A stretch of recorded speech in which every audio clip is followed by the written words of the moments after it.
Kirim-irim kembang popong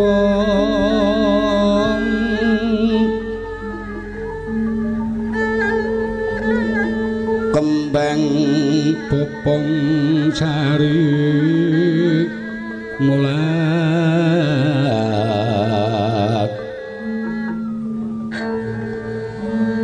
kembang tratih pangrerat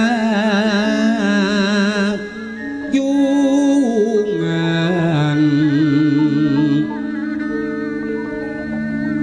long malengkung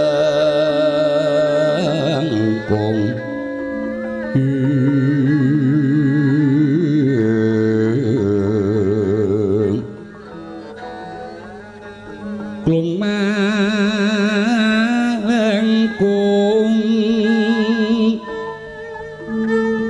urmambat kang sarwi pepuletan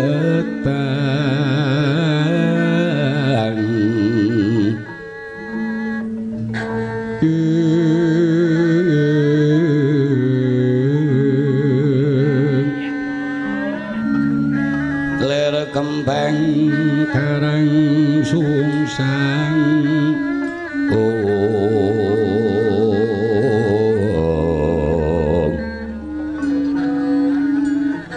lir kembang karang sungsang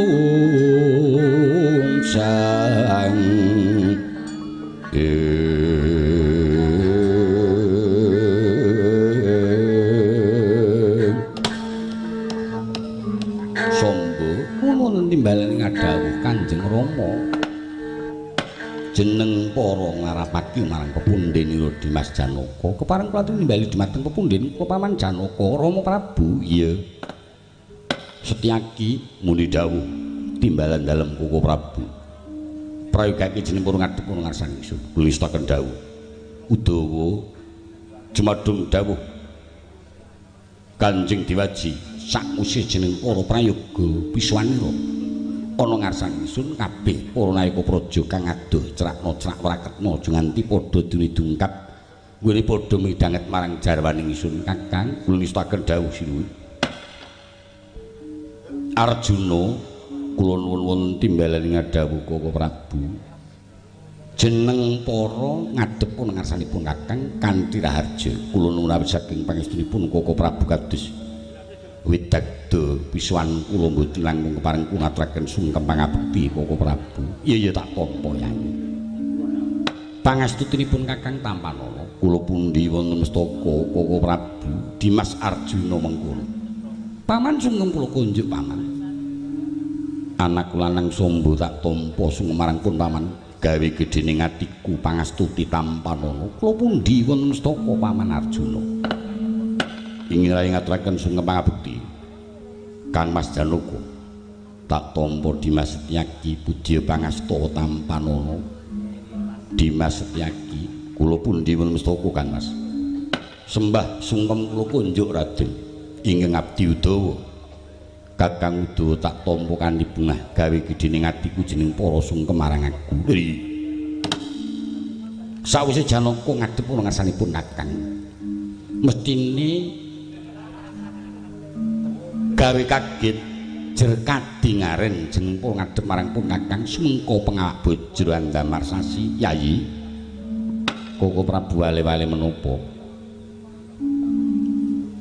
kerentek ing mboten saged pinambengan niat nyinggung saged dipun pepalang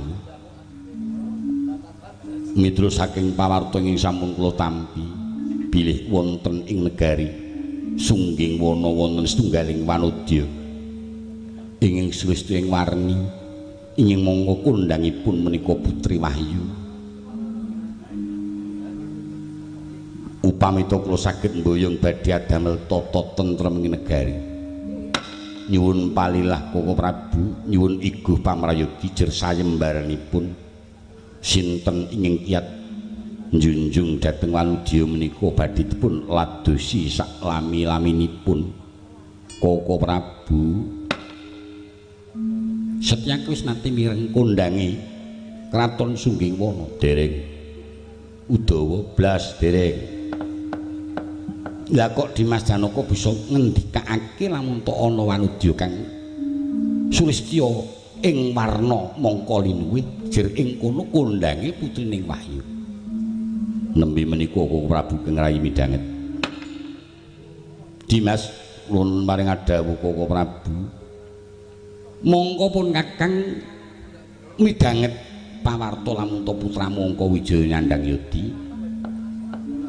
Panandhange nganti gawe sungkawane garwamu Yayi Warasbadra. Lah kok malah arep tinggal Palakrama meneh ki niatmu kepiye? Ih, mangke ingkang ngusadani temtunipun wonten. Namung kula kepengin badhe damel tata tentreming para kawula Koko Prabu. Pramila saking menika Koko Prabu kula suwun anglilana ingkang rayi boyong putri ing sungging wana kasebat Koko Prabu. Tansah marang pamoring sukma sinukmaya winaya ngasepi ing ngasepi sumimpen telenging kalbu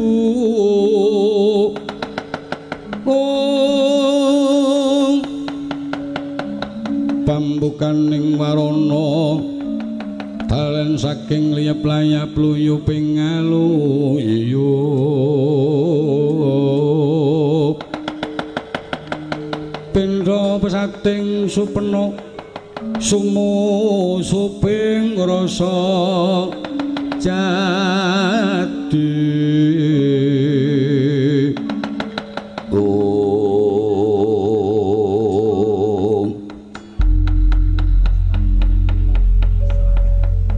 Dimas kula Koko Prabu kuwi sak paripirmamu sepisan pun Kakang malas marang Angka Wijaya kaping pindhone wis ora kurang-kurang nggonmu gawe laran ning atine adikku Bratajaya ya Warasbadra. Wis tok wayuh ping pira Warasbadra? Inggih. Ya Dimas menggali setitik. Yen pancen kagungan krentek, yen pancen kagungan kersa bakal palakrama mbok ya liya dina sausé putramu Angka Wijaya waluya jati waluya. Ginanipun menapa Koko Prabu dados pengayoming Pandhawa. Temtunipun Koko Prabu saged ngusadani ing purunan Angka Wijaya krentek kula mun saged pinambengan niat kula mun saged dipun pepalangi Koko Prabu. Udawa, yen saka penemu kuwi panjenengan ngaten. Uger sampun kecintung wanudya menika mun saged dipun pambengi. Peteng ketok padang saya semringah. Kathah ingkang ngalami ngaten niku. Mboten nemuaken Yayi Janaka kula piyambak mawon ngaten. Sepuh-sepuh kula piyambak nggih ngaten. Anggere kecintung karo wanita pun Surakna dikatani. Kudu-kudu. Mboten ngenyang. Nek raos menika rumaos mboten kecintung ya wani 20 ngenyange. Nganti kaya apa lho. Paman mboten nenget. Bayi ora sang ngandani aku. Kang Mas kula triwelas dhateng Kakang Warasbadra. Mbak Yumu ora tak kapak-kapak ora tak pisah. Mung tak tinggal palakrama ini bisa mboyong katon tentrem kahanan ing negara Ngamarta. Mbak Yumu itu tetep dadi bojoku. Yen pancen Dimas Surakna tak pambengi lan Dimas Surakna tak pepalang ya wis monggo. Ning pun Kakang yen supaya mbiyantu mengko dhisik aku gelem mbiyantu marang Dimas yen mengko abeh bisa enget kula Duksina. Kula suwun nyuwun pamit pangestunipun kewolenging kula suwun. Ngati-ati Dimas.